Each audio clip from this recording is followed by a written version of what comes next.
লাশ যখন খাটের মধ্যে কবরস্থানের দিকে নেয়, কসম আল্লাহর নবী সাল্লাল্লাহু আলাইহি সাল্লাম বলেন, নাফরমান পাপীর লাশ যখন কেউ কাঁধে তুলে খাটের মধ্যে করে কবরস্থানের দিকে রওনা দেয়, আল্লাহর কসম নবী বলছে সে চিৎকার দেয় আর বলে, ইয়া ওয়াইলাহা আইনা তাযহাবুন, হায় আমার মন্দ কপাল, তোমরা আমারে কই নিয়ে যাচ্ছ, কেন ওইদিকে নিয়ে যাচ্ছ? রাসূলুল্লাহ সাল্লাল্লাহু আলাইহি ওয়াসাল্লাম বলেন, ওই নাফরমানের চিৎকার আল্লাহর সমস্ত মাখলুকাত, শুধু মানুষ এবং জিন ব্যতীত বাকিরা সবাই শুনতে পায়। ওয়ালাউ সামিআল ইনসানু লাসাইকা, নবীজি বলেন মানুষ যদি একবার শুনতো, সাথে সাথে সমস্ত মানুষ চিৎকার দিয়ে বেহুশ হয়ে পড়ে যেত, বেহুশ হয়ে পড়ে থাকতো। ওরে ভাইয়া, কবরের আযাব না, শুধু ওই খাটিয়াটা নিচ্ছে এখন মাত্র কবরস্থান, এই সময়ের চিৎকার। আমরা কিতাবে পড়ছি, যদি একবার জীবনে কোনো মহল্লার কোনো মানুষ কোনো নাফরমানের লাশের চিৎকার একবার শুনতো, খোদার কসম, আল্লাহর কসম, তো মানুষ আর কারো জানাজা দিত না, কাউরে আর দাফন করতো না, কারো লাশ আর কাঁধে নিত না যদি চিৎকার মারে। কথা বুঝেন নাই? তো মানুষের লাশ পড়ে থাকতো, পচে গলে যেত। আল্লাহ তাআলা দয়া করছেন আমাদের উপর, দয়া করেছেন আল্লাহ তাআলা, দয়া করেছেন আমাদেরকে। এজন্য আপনাদের কাছে বলি, আমি সহ আপনারা সবাই আমরা একথা ভাবতে শিখি যে আখিরাত নিশ্চিত। ছেলেরা আমার, ভাইয়া, কেন এই রং তামাশার এই জিন্দেগি? এক ওয়াক্ত নামাজ পড়তে চাও না, চুল থেকে নিয়ে পায়ের নখ পর্যন্ত রাসূলুল্লাহ সাল্লাল্লাহু আলাইহি ওয়াসাল্লামের কোনো নমুনা নাই, সাহাবায়ে কেরামের কোনো নমুনা নাই, কোরআনুল কারীমের একটি শব্দের সাথে তোমার কোনো সম্পর্ক নাই, নবী সাল্লাল্লাহু আলাইহি ওয়াসাল্লামের 23 বছরের জিন্দেগির সাথে তোমার কোনো সম্পর্ক নাই। এ কেমন জিন্দেগি ভাইয়া? এ কেমন জিন্দেগি? মসজিদে এশার নামাজ চলতেছে, ওরা স্বেচ্ছাসেবকের কার্ড গায়ে দিয়া সবাই দাঁড়ায় আছে এখানে, তো তোমগো নামাজ কোন দিন? তোমরা যুবক বৃন্দ যে আয়োজন করলাম ভাইয়া, তো তোমাদের নামাজ কোন দিন হবে? একটি সেজদার সামনে আমার মতো 100 মৌলবী, 1 কোটি মৌলবীর কি অর্থ আছে?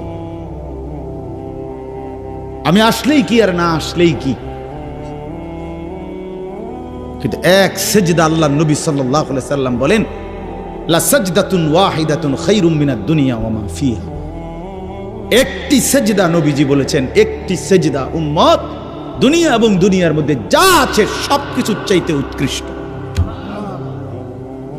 খায়ের। সেই সেজদাটা যার ছুটে গেছে, সে কি পরিমাণ বদনসিব। আল্লাহর নবী সাল্লাল্লাহু আলাইহি ওয়াসাল্লাম বলেন, আকরাবু মা ইয়াকুনুল আবদু মির রাব্বিহি ওয়া হুয়া সাজিদ। নবীজি বলেন, বান্দা আল্লাহ তাআলার সবচেয়ে ঘনিষ্ঠ হয়, আল্লাহর কাছে যায় বান্দা সবচেয়ে বেশি যখন সে সেজদা করে। কি করে ভাইয়া? বলেন না, সেজদা করে। সেজদা করলে বান্দা আল্লাহর সবচেয়ে প্রিয় হয়। আর আরবিতে একটা নিয়ম আছে, আপনার কোন জিনিসের পক্ষ দেখে উল্টাটা বোঝা যায়, উল্টাটা দেখে বাওটা বোঝা যায়। তো অরাফুল আশিয়া বিল আদদাদ, তো এটার উল্টা যেটা, তো এটাও তো বোঝাই যায় যে আল্লাহ তাআলার সবচেয়ে ঘনিষ্ঠ হয় সেজদার দ্বারা, তো আল্লাহ তাআলার সবচেয়ে দূরে হয় সেজদা না করার।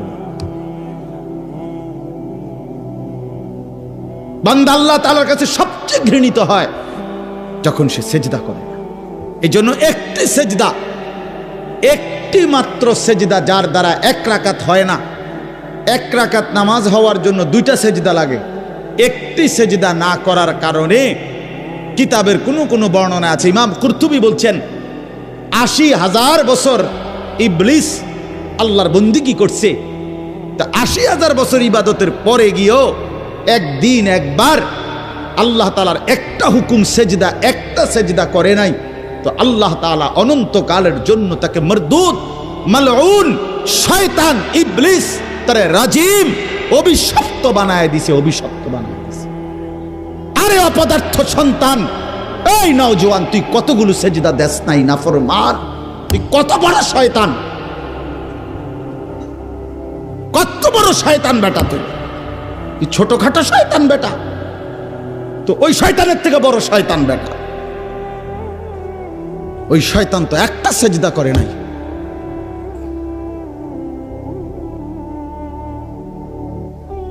তুমি শয়তান কয়টা সেজদা করো না? কতদিন হয় ফজরের নামাজ পড়ো না? কতদিন হয় বলো? এখন ছেলেরা দাঁড়ায় দাঁড়ায় বলো ফজরের জামাত কয়টায়? কতদিন হয় মসজিদে ফজরের নামাজের জামাত পড়ছো? হ্যাঁ, রাসূলুল্লাহ সাল্লাল্লাহু আলাইহি ওয়াসাল্লামের স্পষ্ট হাদিস, ফজরের নামাজ মুমিনের নামাজ। ফজর যে পড়ে না, নবীজির স্পষ্ট সিদ্ধান্ত, সেটা মুনাফিক, পাক্কা মুনাফিক, যে ফজর পড়ে। রাসূল বলছে যে ফজর পড়েন এটা খবিস, খবিসান নফস, খবিস। নবীজি বলছে যে ফজর পড়ে না এটা কাসলান, অলস, অপদার্থ। নবীজি বলছে যে ফজর পড়ে না তার দুই কানে শয়তান মুত্তা দেয়। বালা শাইতান ফি উদুনাইহি, আল্লাহ রাসূল বলছেন সাল্লাল্লাহু আলাইহি ওয়াসাল্লাম, যে ফজরের নামাজ পড়ে না তার দুই কানে শয়তান কি করে দেয়? প্রস্রাব করে, পেশাব করে দেয়। খবিস, এটা খবিস, নিকৃষ্ট খবিস।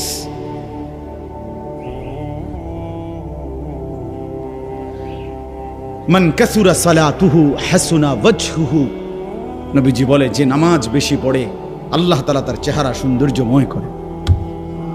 যার নামাজ যত বাড়বে তার চেহারার নুরানিয়াত, সৌন্দর্য তত বাড়বে। হোক না সে কালো, হোক না সে নিগ্রু, কিন্তু তার চেহারা মায়াময়। বেলাল তো ছিল কালো, আল্লাহ তাআলার কাছে দামি। আবু লাহাব তো ছিল শুধু সুন্দর না, সুন্দরের আব্বা, সুন্দরের আব্বা। আবু লাহাব শব্দের অর্থ হইল সুন্দরের বাপ। আবু লাহাব একবার টকটকিয়া সুন্দর ছিল, বেশি সুন্দর ছিল আবু লাহাব। আবু লাহাবের নাম আবু লাহাব না, আব্দুল উজ্জা, ওইটা ছিল তার মূল নাম। আর আবু লাহাব তার উপাধি, মানে এত বেশি সুন্দর ছিল, টকটকে সুন্দর। অথচ সে আল্লাহ তাআলার কাছে কি পরিমাণ ঘৃণিত!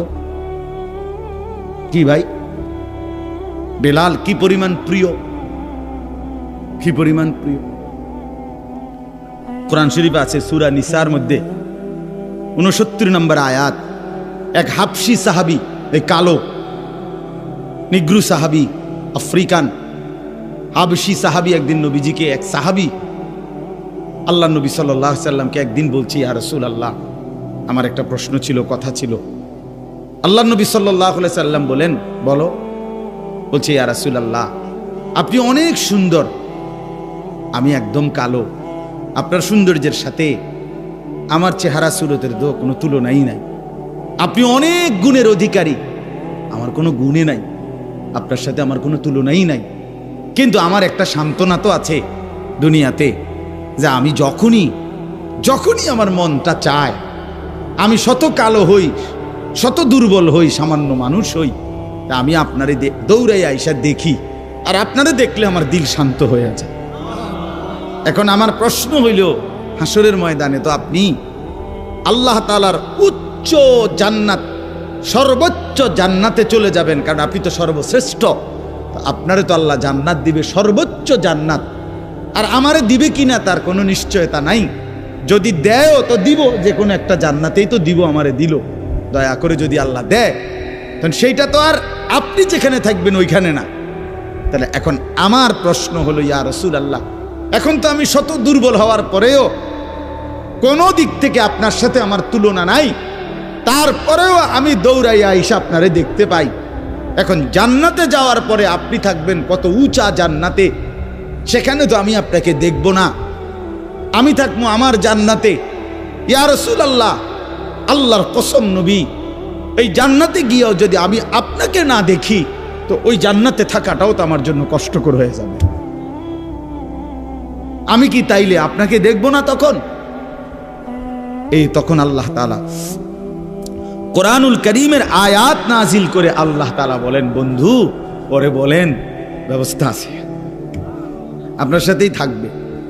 ওয়ামান ইউতি'আল্লাহ ওয়ার রাসূল ফাউলাইকা মা'আল্লাযীনা আন'আমাল্লাহু আলাইহিম মিনান নাবিয়্যিনা ওয়াস-সিদ্দীকিন ওয়াশ-শুহাদা'i ওয়াস-সালিহিন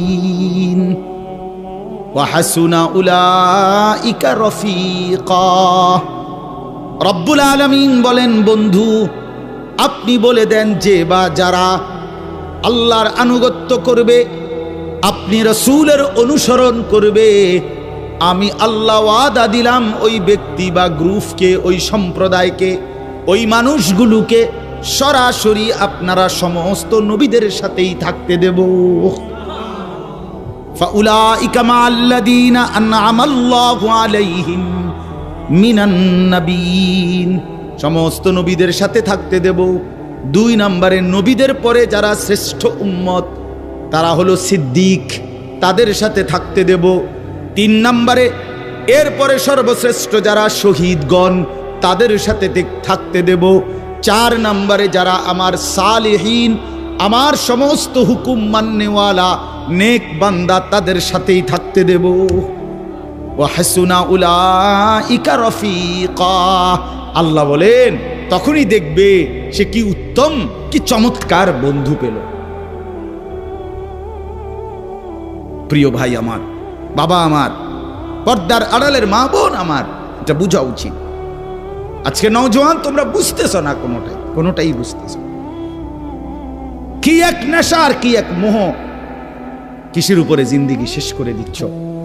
না মায়ের সাথে কোনো বাঁধন আছে, না বাবার সাথে কোনো বন্ধন আছে, না উলামায়ে কেরামের সাথে কোনো বাঁধন আছে, না ইমাম সাহেবের সাথে কোনো সম্পর্ক আছে, না আল্লাহর সাথে, না রাসূলের সাথে, না কোরআনের সাথে, না ইসলামের সাথে। কিরে ভাইয়া, মুসলমানের ঘরে জন্ম নিয়া এক মুসলমান পবিত্র মায়ের 2টা বছর দুধ খাইয়া মুসলমানের অঞ্চলে মহল্লায় থাইকা এভাবে আল্লাহরে ভুলে গেলা কেন?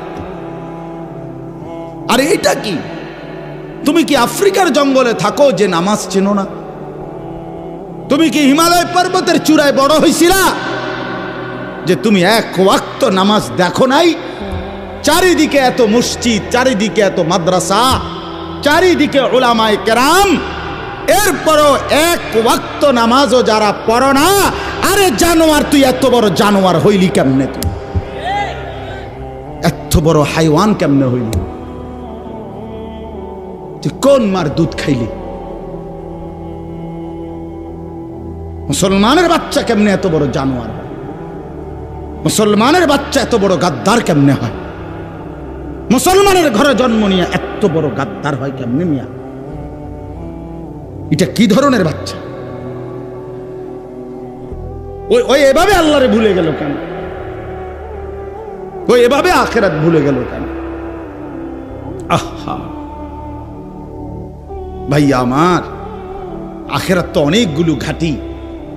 1 নম্বরে হচ্ছে জান কবজ হওয়া, মৃত্যু, এরপরে কবর, এরপরে হাসরের মাঠ, এরপরে মিজান, এরপরে ফুলসিরাত, এরপরে জান্নাত জাহান্নাম, এবং এক একটা হাজার হাজার বছরের লম্বা ঘাটি।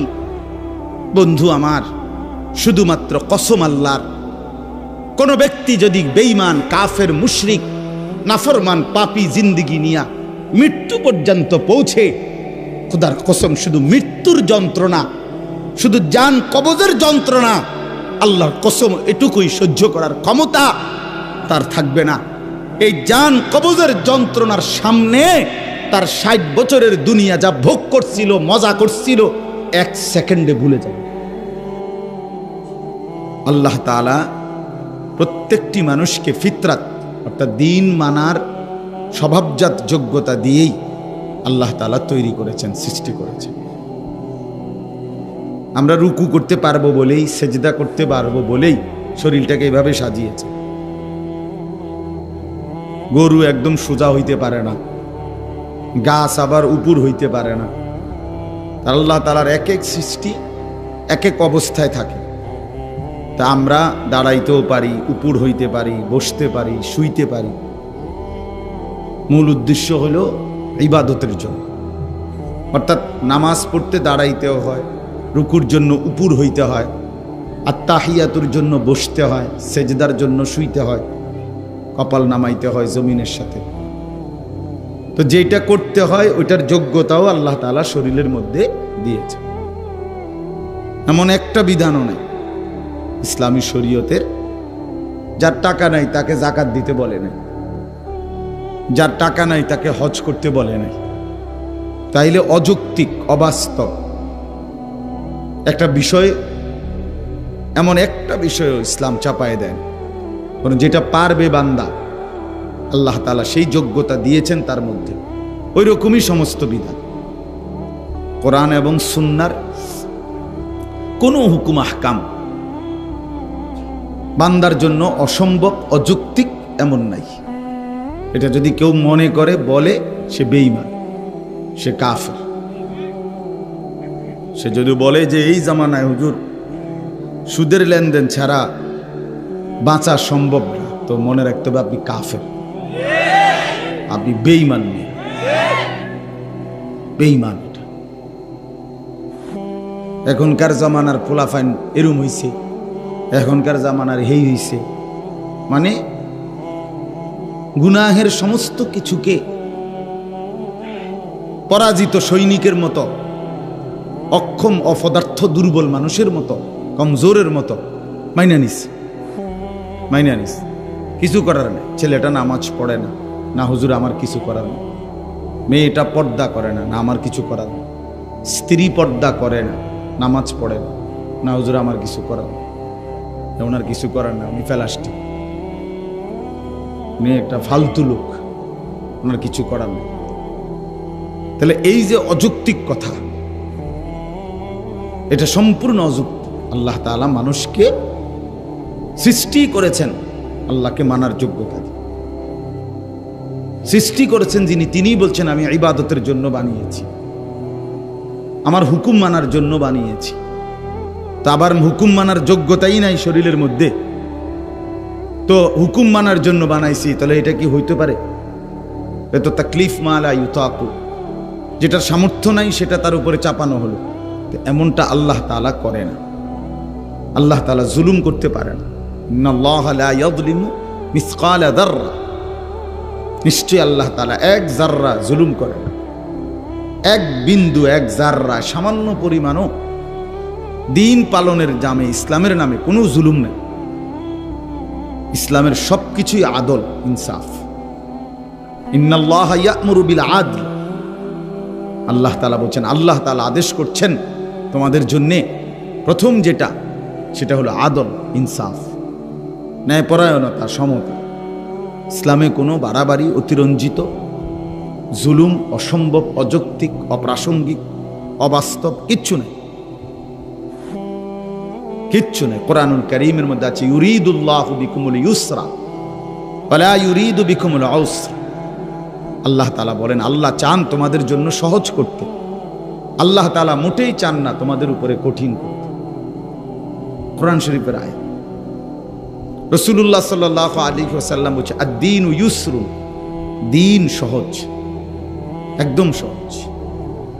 মেয়ের বিয়েও সহজই ছিল, ছেলের বিয়েও সহজ ছিল। আমরাই সমাজের লোক দেখানো বিভিন্ন প্রথা, বদরুসুম, সামাজিক বিভিন্ন কুসংস্কার একটা একটা করে বিবাহ শাদীর মধ্যে ঢুকাইতে ঢুকাইতে এটারে 10 লাখ টাকায় নিয়ে গেছে। এটা 50,000 টাকার খরচও ছিল না, এটারে আপনি নিয়ে গেছেন 10 লাখ টাকা। এটার এত বেশি পরিমাণ আনুষ্ঠানিকতা এটার মধ্যে যোগ দিছে, শেষ পর্যন্ত যার যেটা ভাল লাগে সে এখন তাই করছে। মুসলমানের একটি বিয়ের মধ্যে আপনি সব খুঁজে পাবেন, কিন্তু মুসলমানের চিহ্ন কোনটা সেটা খুঁজে পাবেন। নাচ গান, বেপর্দা, বেশরাব, ফুর্তি, ছেলেরা অবাধে মেয়েদের সামনে, মহিলাদের সামনে ঘুরতেছে, মহিলারা অবাধে পুরুষের সামনে ঘুরতেছে, একসাথে বেড়াবেড়ি, একই প্যান্ডেলের মধ্যে বইয়া ভাত খাইতেছে, একই হাইয়েস্ট গাড়ির মধ্যে কইরা 12-14 জন বেড়া পুরুষ মহিলা যাইতে আছে বিয়ে। বাহ, কোথায় দিন, কোথায় শরীয়ত, কোথায় আখেরাত? কিচ্ছুর খবর নেই। জিন্দিগি মানেই তো হলো ভাতের থালা, জীবন মানেই তো খানা, জীবন মানেই তো রূপ যৌবন উপভোগ করা, খালাস।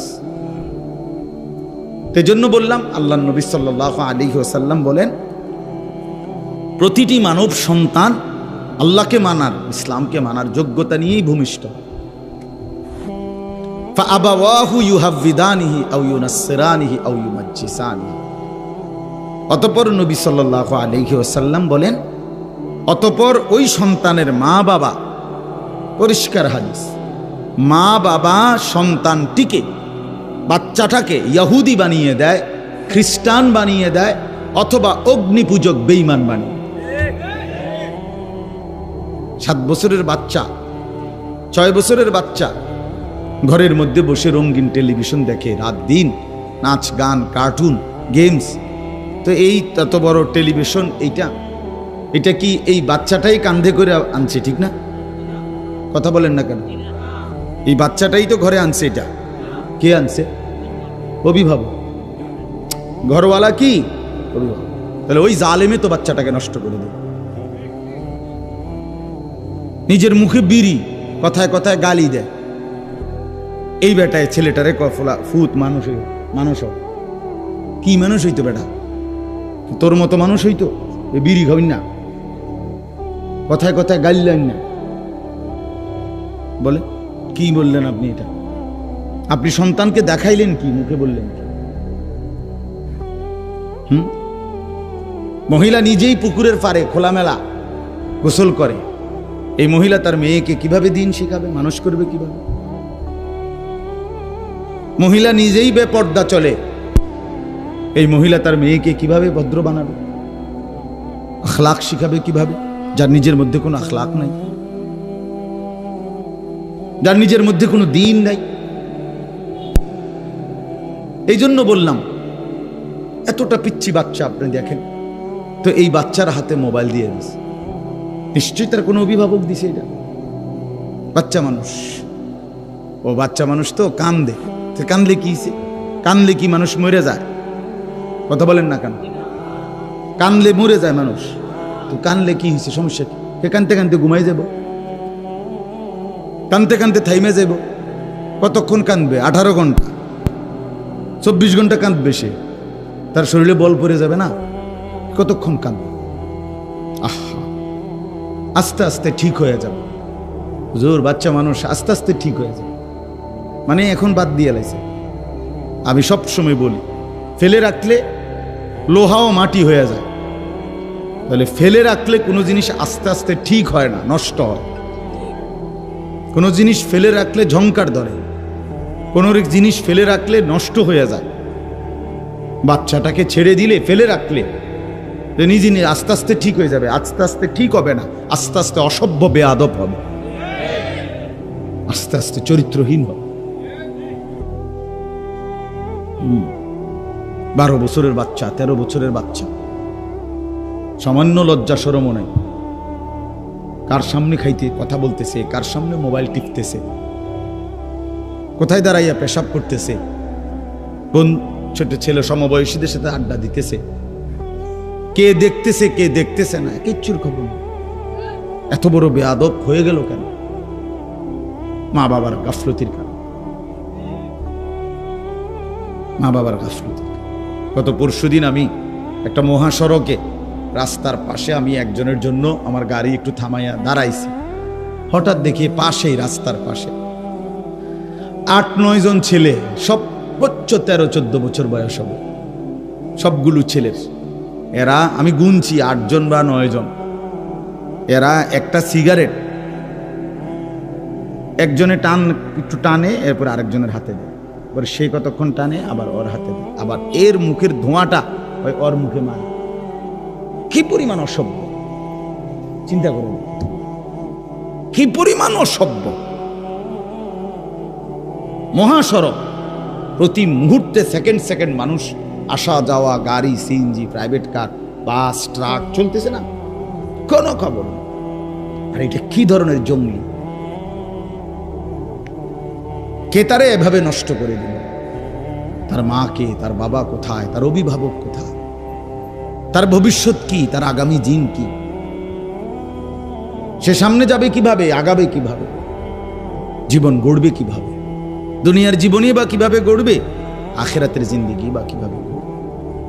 এত ফালতু মানুষ, এত গাফেল মানুষ, এত দুনিয়ার জীবনেও ব্যর্থ হয়, অকর্মণ্য, অপদার্থ, গাফেল, এত দুনিয়াতেও সফল হয় না, আখিরাতেও তো হবেই না।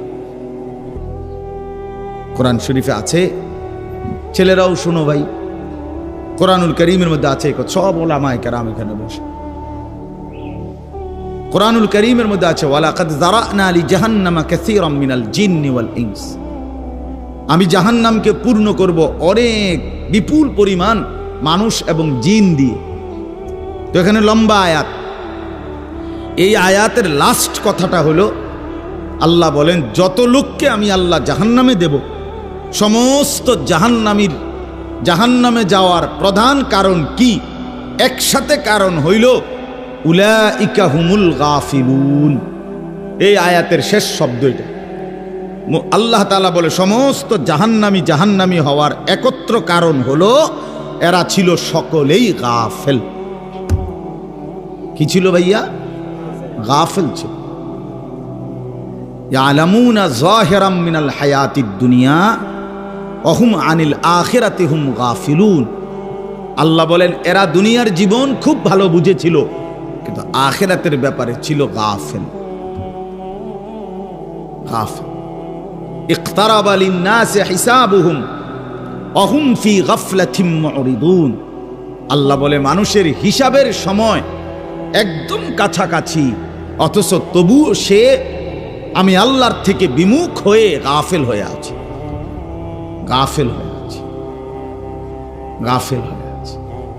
আখিরাত একদম সামনে, আখিরাত একদম। কোরআনুল কারীমের মধ্যে আছে, আল্লাহ তাআলা বলেন ইন্নাহুম ইয়ারাউনাহু বাঈদা ওয়া নারাহু করিবা। আল্লাহ বলে কাফের, বেঈমান, নাফরমান, পাপী, অবাধ্য, জালেম, সে জাহান্নামকে মনে করে অনেক দূরে, আমি তো আল্লাহ দেখি একদম কাছে, আমি তো দেখি কাছে বান্দা, তুমি তো মনে করছো অনেক লম্বা, অনেক দূর। তুমি মনে করছো 60 বছর হায়াত, আরো কিছুদিন ফুর্তি করি। তুমি মনে করছো 40 বছর হায়াত, আরো কিছুদিন ফুর্তি করি। আল্লাহ তাআলা বলেন তুমি কবরের এক রাত পেরেশানির মনে হবে 1000 কোটি বছর। তখন বুঝো তারুজুল মালাইকাতু ওয়ার রূহু ইলাইহি ফি ইয়াউমিন কানা মিকদারুহু 50,000 সানা। আল্লাহ তাআলা বলে বান্দা হাসরের ময়দানে যখন দাঁড়াবা তখন দেখবা যে হাসরের ময়দানের একদিন 50,000 বছর। 50,000 বছর আমি আর আমার দাদার বয়স মিলাইলেই তো হবে, ঠিক না? কথা বলেন, আমার বংশের কমপক্ষে 18-20 জনের হায়াত একত্র করলে 50,000 হয়ে যাবে। তো তা আমরা এখানে যারা বসছি উপরে নিচে ডানে বামে, আমাকে সবার 14 গোষ্ঠীর হায়াত মিলাইলে হবে নি 50,000? বলেন হুজুর 60 করে গুণ খেরা একদিন হাসরের ময়দান কতদিন মোট সেটা আল্লাহ জানে। একদিনের হিসাব বলছে আল্লাহ 50,000 বছর। তাহলে যদি 2 দিন হয় 1 লক্ষ বছর, যদি 3 দিন হয় তো 1.5 লাখ বছর। হিসাব করে সর্বশেষ যে কবরে যাবে, হাদিসের বর্ণনা দ্বারা মুহাদ্দিসিনে কেরামের কেউ কেউ বলেন হতে পারে শেষ ব্যক্তিকেও কবরে থাকতে হবে 40,000 বছর। তো এখন যারা মরছে, আরো 1400 বছর আগে যারা মারা গেছে, ইব্রাহিম আলাইহিস সালামের জামানায় যারা মারা গেছে, নূহ আলাইহিস সালামের জামানায় যারা মারা গেছে, তারা ভাইয়া আজকে কত হাজার বছর কবরে পড়ে আছে। কবরে আযাব হচ্ছে তো হচ্ছেই। কি পরিমাণ সময় গেছে, আরো কতদিন যাবে কেউ তো জানে না।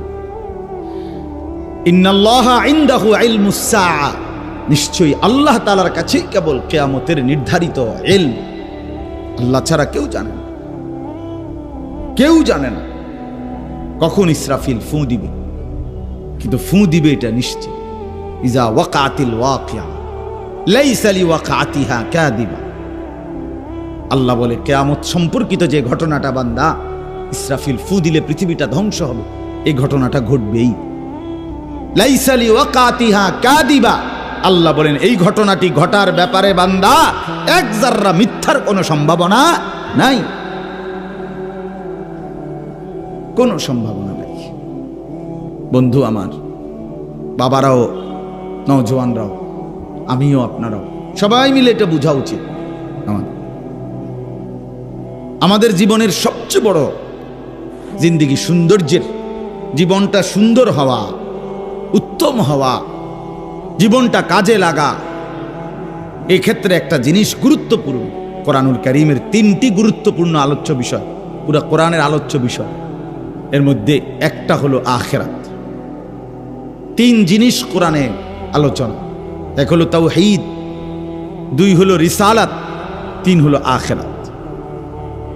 এক হলো লা ইলাহা ইল্লাল্লাহ, এইটা আল্লাহ পাকের পরিচয়, আল্লাহ ছাড়া আর কেউ নাই। আল্লাহ তাআলার জাত ও সিফাতের বহু রকমের পরিচয় আল্লাহ তাআলা কোরআনুল কারীমের মধ্যে তুলে ধরছে।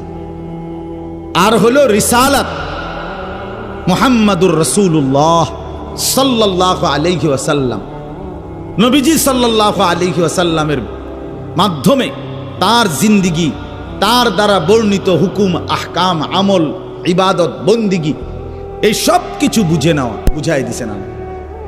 আর হলো আল্লাহ তাআলা বলছেন আমার প্রতি বিশ্বাস, আমার রাসূলের প্রতি অনুসরণ, আমার হুকুম মানার, এই সবটার মূল কারণ আখিরাত।